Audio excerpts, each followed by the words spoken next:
Hi, I'm Gabe Steinberg. I'm the founder of the Underland Project, which is a nonprofit. We work with young adults with developmental disabilities. We do arts advocacy.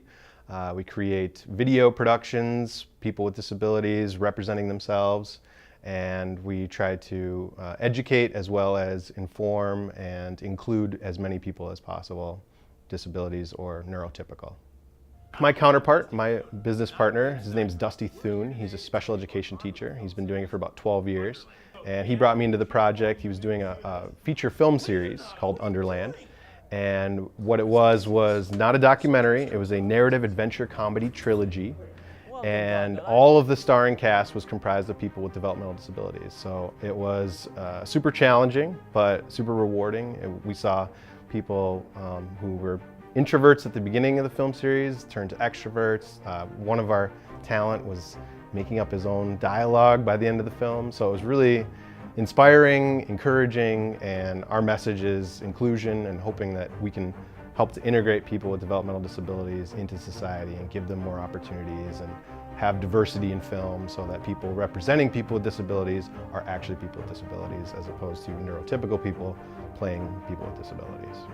So that's where the film series started as, you know, kind of a what can we accomplish under the circumstances. And by the third film, so it was a three-part series, by the third film we had special effects, costume design, musical number, 80s montage, we had time travel. It was incredible and pulled out all the stops, and we had multiple locations. We were all over St. Paul. We were downtown St. Paul shooting with these amazing original costumes and all these fun characters. And so we got people, you know, staring at us, but it was great because it was like, you know, now these people are the stars of the show instead of the people you ignore, which is really the whole point of this. So after the third film, after we created the third film, we premiered it at the Ordway to a sold-out crowd of 900 people came to see the film. And then after the film, Dusty created all of these individual awards for each one of the actors and presented them the awards. And each actor gave an acceptance speech on stage at the Ordway. There was not a dry eye in the house. It was incredible. And so based on that, we knew, based on the success of the third film, we knew we've got to do something more. What's the next logical step? So we said, education is something that this marginalized community doesn't have as much access to. Video production is our wheelhouse. So how can we create an educational resource for people with developmental disabilities using video production? Stream it online, create our own original content, advocacy films, educational programming, and narrative pieces. So we can start to give a voice to the voiceless and create engaging, fun, entertaining, educational programming for people of all abilities. The Underland Project is really excited because we've partnered with Green Screen Studio, which is a brand new, affordably creative studio in St. Paul. And they're committed to helping philanthropic organizations spread their message. And so we've been working with them, partnering with them so that we have a place where we can create our content. And it's been really successful so far. We can't wait to see where it goes. I mean, I have anecdotal stories about what we're doing for the community. I would say the individual relationship, the person-centric model is big in the community.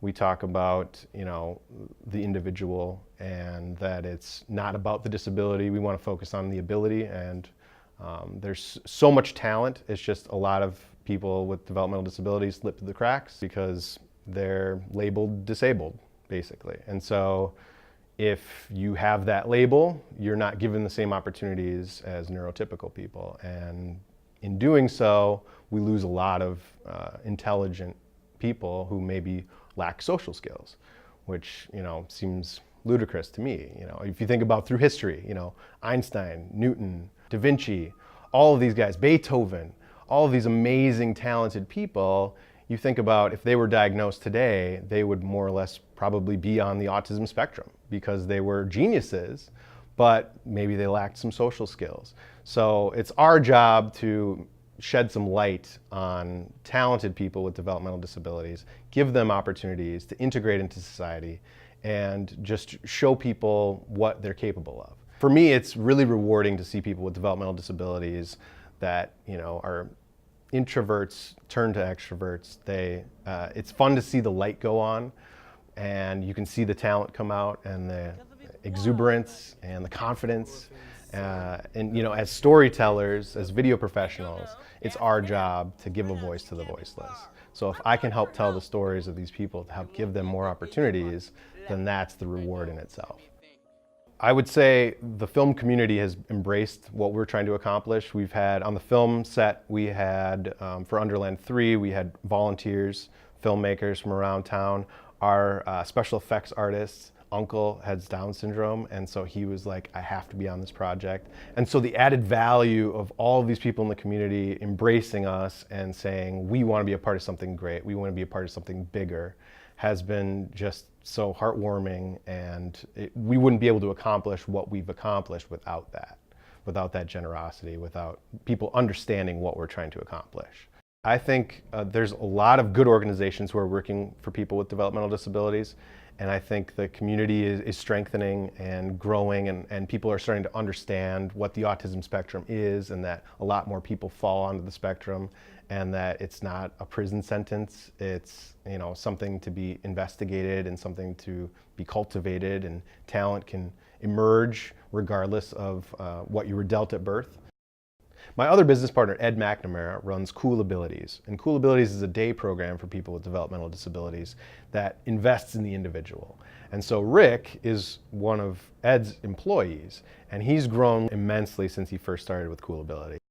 And Rick is in his early 20s. He has autism, Asperger's, and mild Tourette syndrome.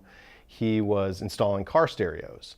And we saw the talent and the capabilities that he had, and so we brought him in, and now he's building robots, he's creating drones, he's building servos, he's 3D printing, he's built a self-driving wheelchair. It's a prototype at this point, but it's really cool. He is working on a few other inventions, which would be for people with disabilities, and created by people with disabilities. So it's really the idea that these people who have been disenfranchised, marginalized their entire lives, now have a place they can go where they can workshop their skills, figure out what they are successful at, and hopefully go into the workforce at some point. If we can leverage the money that exists in the community and that's being pumped into these resources for people with developmental disabilities, then we can take the content that we create, we can spread it to a larger network of people, we can give access to people that may not have had access before. It seems to me now, in the current state of affairs, is that everyone's competing for the same funding and they're serving the same community, so why can't we all work together, share the wealth, share the knowledge, and give everyone an opportunity that they might not otherwise have had. We do video production. I like to say a picture says 1,000 words, well, video says 24 pictures per second. So that's kind of how I pitch our content, is to say, look, you have all of this educational information, you have all of these trainings that you train professionals, you train parents, you train self-advocates. Why aren't you taking that and putting it on video and creating a resource that is accessible to everyone, that's not even in your immediate community, that can be national, that can be global? That's why you need organizations like the Underland Project, because we're here for everyone, and we want everyone to succeed, and we want to include everyone. And we think that by pooling our resources, we're going to have a better opportunity to give people the education and the inclusivity that is sorely needed. For me, I feel like I'm a straight white man in America, and I feel like because of that, I owe the system, and so I feel like this is my calling, and I want to give, and I think I should, and so that's quite honestly like why I work so hard. People can help with the Underland Project in many ways. We do sell merchandise, so you can see my shirt, it says Advocate. The other way you can help the Underland Project is if you want to invest in our educational curriculum. So the idea is that we would like to create educational content that's accessible, affordable, and adaptable for people with disabilities, by people with disabilities. We encourage everyone to reach out to us at the Underland Project at www.theunderlandproject.com. And we just want to tell the stories that need to be told and create a better quality of life for everyone.